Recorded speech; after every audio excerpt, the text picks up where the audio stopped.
But as private activity bond volume began to get oversubscribed, and if you look back at the charts, it started in 2016, and now 85 or 90% of the private activity bonds in all 16 volume limited categories, it's taken up by housing, single family and multifamily. And within that, about 85 to 90% is multifamily housing.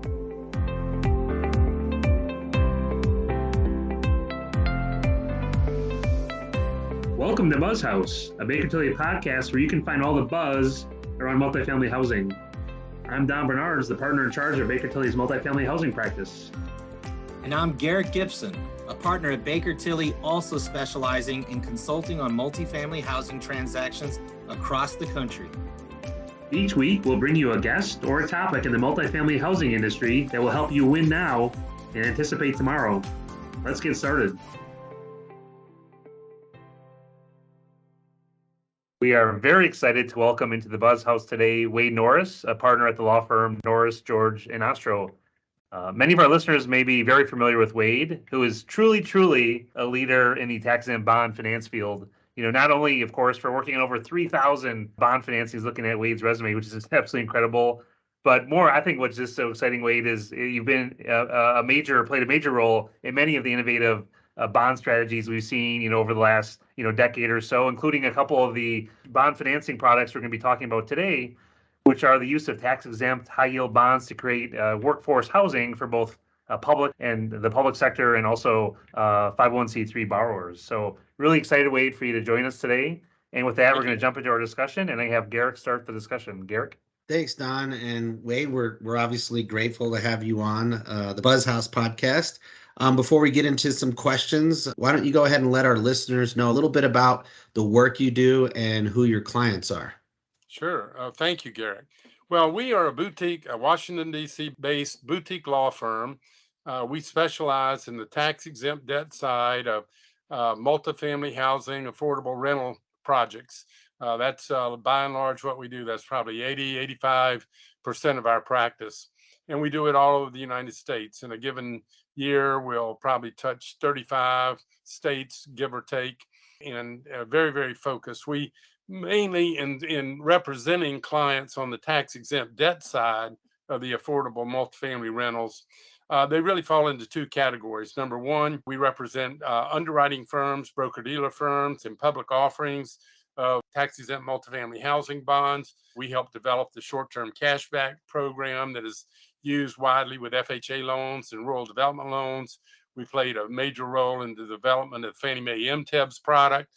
We played a major role in development of Freddie Mac's TEL product. And so we tend to innovate. We tend to help major players create new products in the space.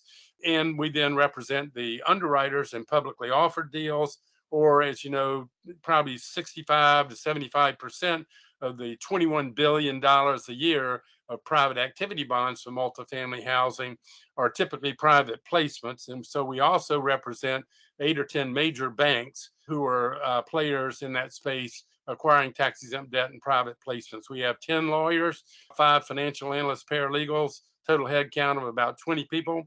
And we've been doing this, our people who are involved in it. I've been doing this for longer than I'm willing to admit to anyone listening in on this call, but it's a matter of decades, not years.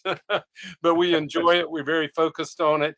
And we not only enjoy innovating in this space and helping our clients bring new products to the market and close these transactions, but we enjoy the end result it does for the people who so desperately need affordable rental housing in the United States today. The need gets bigger, as we all know, every year. Thanks for that intro. That's it sounds like you have a nice tight-knit team there, and that's great. Well, let's kick off the questions. So Wade, as Don noted, we want to focus the discussion today around the work you're doing in the 501c3 bond space, along with the essential function bonds. So would you be able to give sort of a high-level overview of these bonds and how you've seen them in the housing space? Sure. No, I'd be glad to, Garrett. Well, if you turn the clock back 3 or 4 years, pretty much everything that was going on in the tax-exempt multifamily housing bond or loan space was private activity bonds for profit-motivated sponsors using 4% tax credit equity. As we all know, on that type of financing, one can syndicate the tax credit equity for 35 or 40% of total development costs. So it closes a huge gap in the financing that you otherwise have. And until 3 or 4 or 5 years ago, that was pretty much everything that was going on in the tax-exempt multifamily debt space. But as private activity bond volume began to get oversubscribed, and if you look back at the charts, it started in 2016, and now 85 or 90% of the private activity bonds in all 16 volume limited categories, it's taken up by housing, single family and multifamily, and within that, about 85 to 90% is multifamily housing. So as bond volume became more and more scarce, especially in high growth states like California, Texas, Colorado, Florida, Georgia, Tennessee, around the country, as bond volume became oversubscribed, then obviously people who are trying to address this need, the investment bankers, the bankers, et cetera, began to look at, okay, what are other ways we can do this? And there are 2 other types of multifamily housing debt that are allowed under the Internal Revenue Code, aside from tax-exempt private activity bonds under 142D with 4% tax credits. One is if you have a 501c3 borrower, Section 145 of the code allows you to issue a governmental unit to issue tax-exempt bonds, loan the proceeds to the C3 borrower, and there's no private activity bond volume requirement on that type of deal. Now, the bad news is you don't qualify for 4% tax credits. So we have to fill gaps on those deals, but it's something we've begun to do and begun to look at. The third category, which frankly there was almost no activity to speak of outside of major cities that have big subsidy funds, is what we call essential function or governmental purpose bonds for affordable multifamily housing. And this is where the owner is not a profit motivated party, is in a 142D private activity deal. They're not a 501c3 corporation, but the owner of the project is a governmental entity. It's a housing authority, a city, a county, a joint powers authority, or a similar subdivision of a state actually not only issues the bonds, but actually owns the project as well. And within that category, we don't have to satisfy, the rules are very limited. The federal tax laws, if it's a governmental owner, are much, much less complex than under 142D and even under 145 for the C3 borrowers. There's no volume limitations, and the other rules generally don't apply. But again, without an external funding source up until the recent past, which we'll talk about, these deals really weren't very significant, and market conditions made it hard to do that type of deal. Perfect. Wade, thanks for that. That was a great overview for our listeners. Wade, I know you're obviously working deeply in this industry, a lot of the banks and so forth. What does the underwriting or structuring, look like around these bonds, including, typical terms, if it's amortization or interest-only periods or any unique terms compared to what, like you said, a lot of people are used to the private activity bonds? Are they similar? Are they differ? What are you seeing in today's market, or even maybe a year or two ago, or up to today kind of thing? Well, within the space overall, all 3 categories, if you look at what has evolved over the last 2 or 3 years, we're sort of unique as a law firm. We get very involved in the financial structure of the deals with our clients. A number of us have business finance backgrounds as well as legal backgrounds. And if you look at what's happened, a number of things have occurred over the last 3 to 5 years. Number one, the various players in this space who are taking the risk on the tax-exempt debt have begun to accept longer amortization periods. It went from 10 or 15 years ago to 35 years, now 40 years. We're beginning to see some 45-year amortization periods. They're just comfortable that there's such a demand for this sort of affordable rental housing. And of course, when you extend the amortization period, it greatly increases our loan proceeds.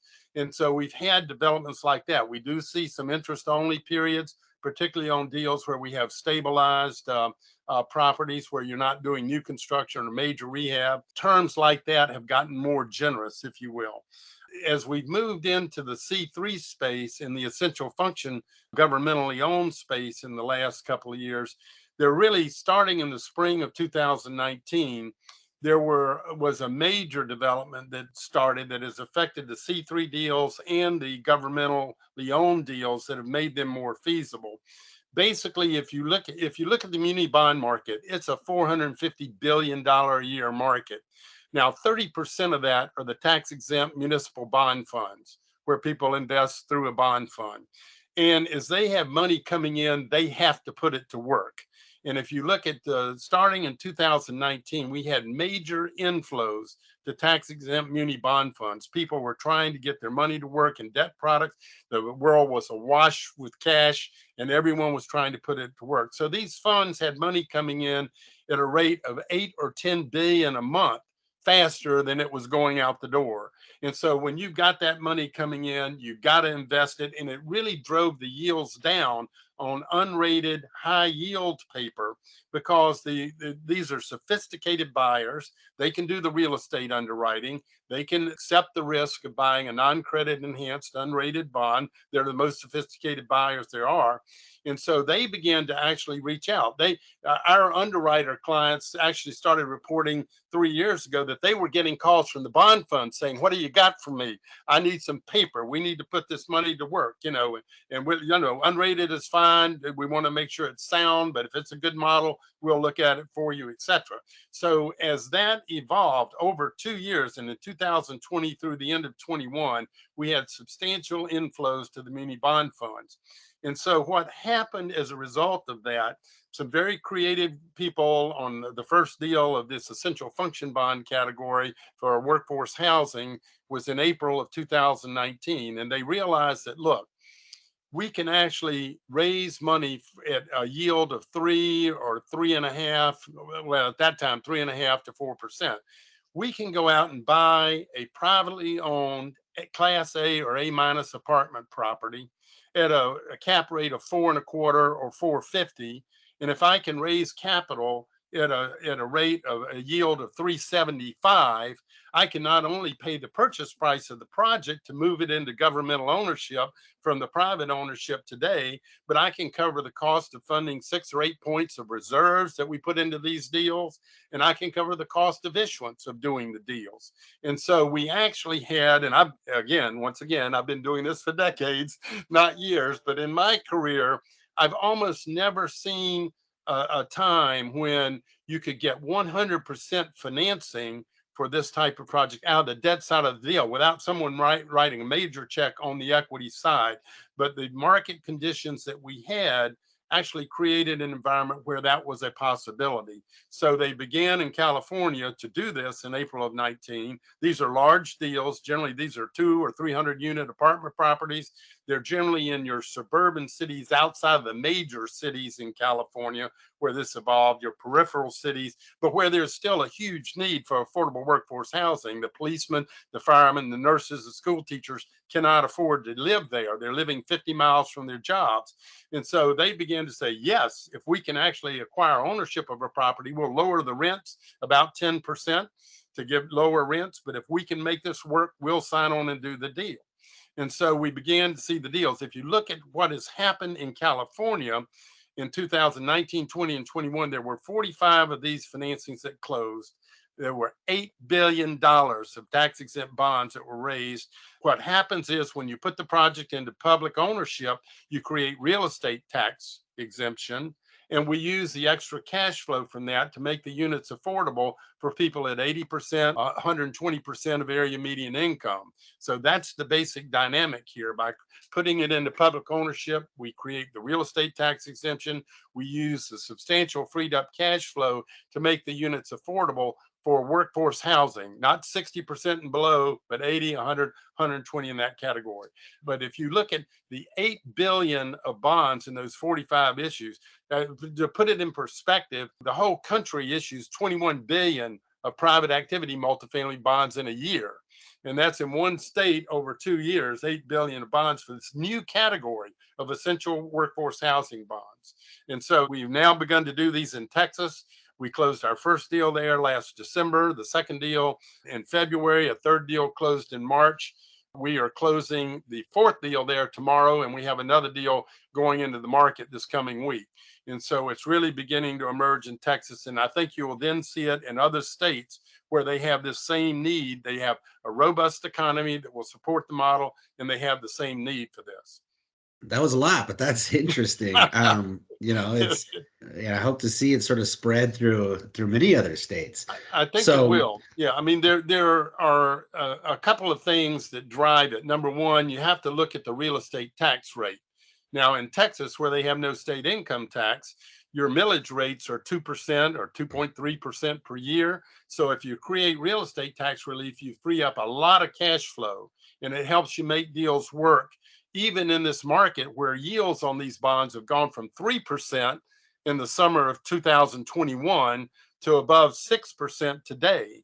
But that we can still make the deals work where we have that sort of cash flow that we freed up to not only lower the rents and not only create an opportunity for the public entity to have 100% of the appreciation in the project in the next 15 or 30 years, but we can also make the deals work in a high yield environment. So, and if I believe we'll see even more of this if we get a break in rates. They seem to be stabilizing a little. If we can get them to start coming down, I think we'll see even more of this to come.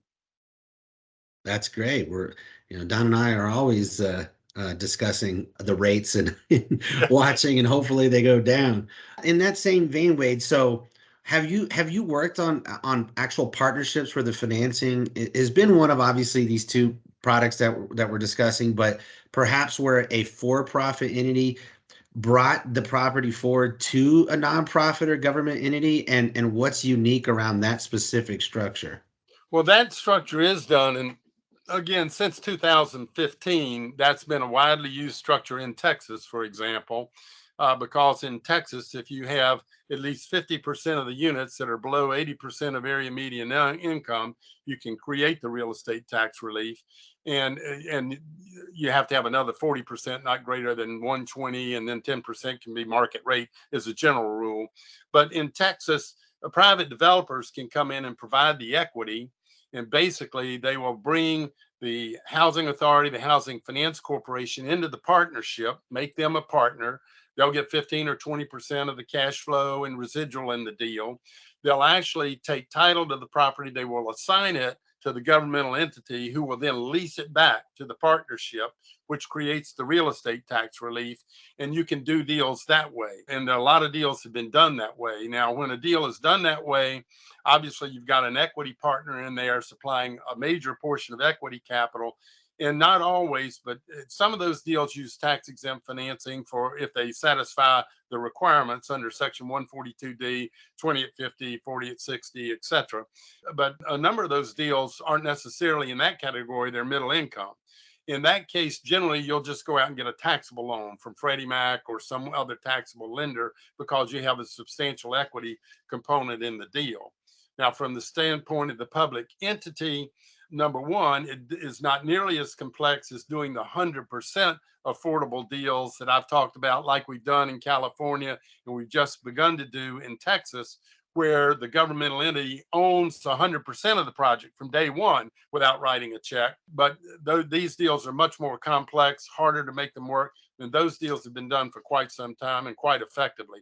I think there may be being discussed legislation in Texas that may limit that to a certain degree because it's become so widely used that the real estate tax foregone has become more of a political issue. But nonetheless, I think a number of those deals will continue to be done under that very innovative structure in that state.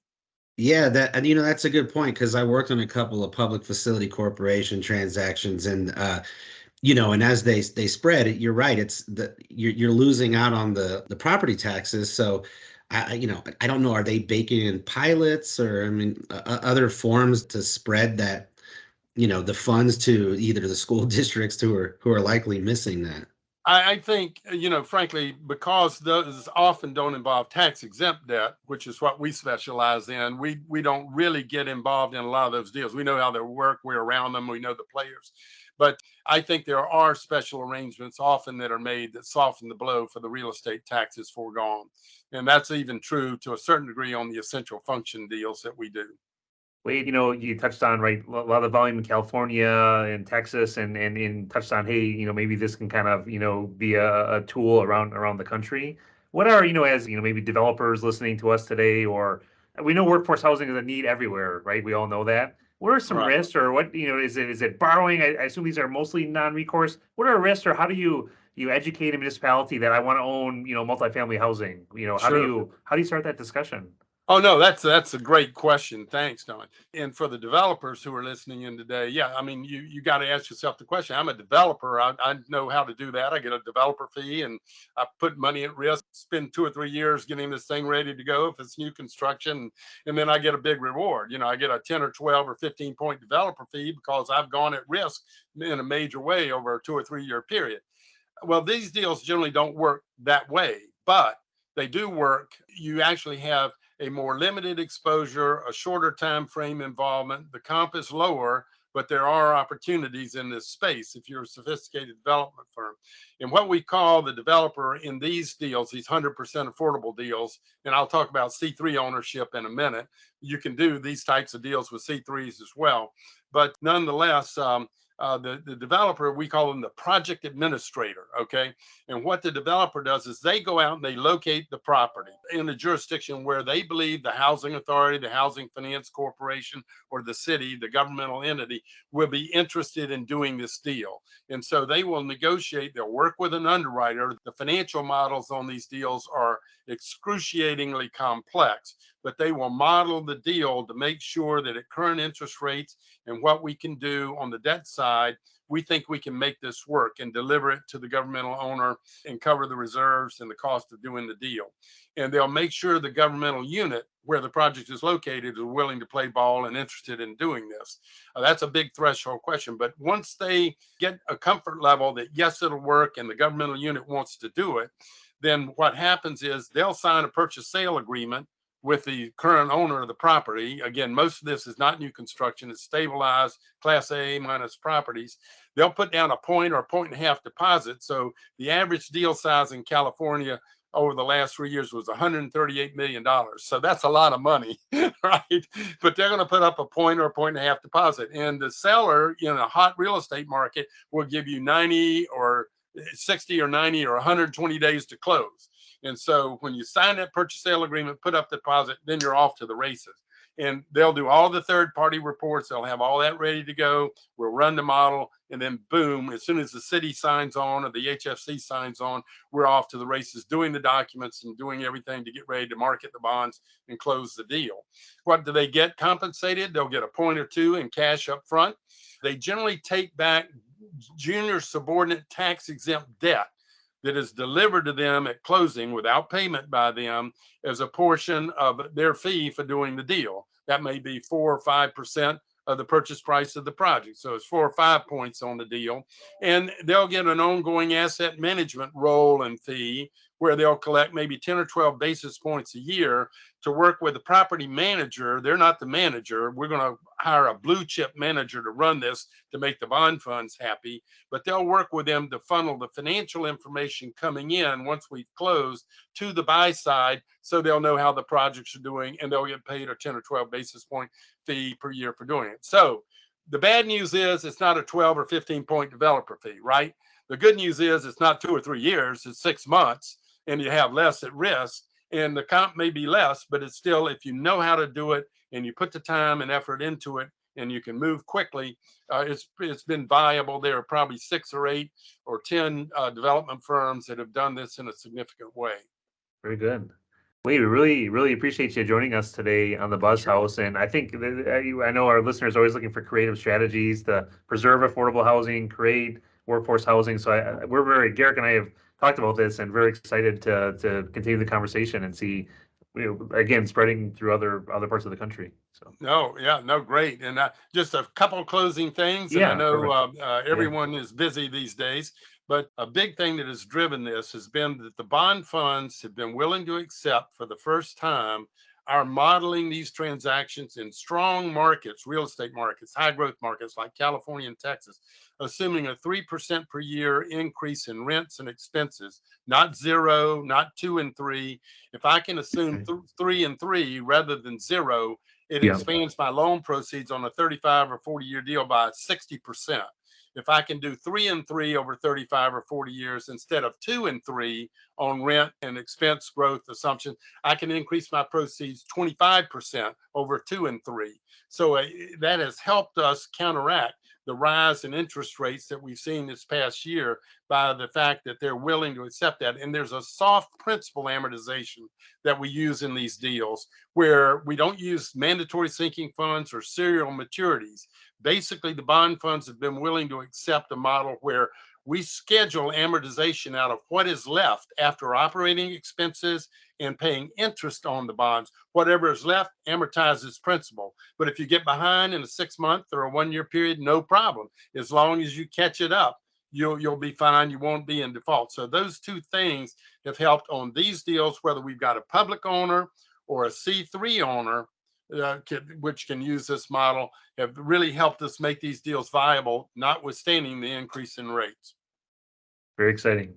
Again, thanks, Wade, and the listeners, thank you for tuning in today. Well, thanks for the opportunity. We'd love to chat with anyone who has an interest in the space. Perfect. Thanks so much. Thank you for listening to Buzz House. To receive a notification when new episodes are available, please subscribe to Buzz House, a Baker Tilly podcast, wherever you get your podcasts. For additional resources around multifamily housing, check out bakertilly.com. And if you have a suggested topic, please send them to build@bakertilly.com. That's BUILD@bakertilly.com.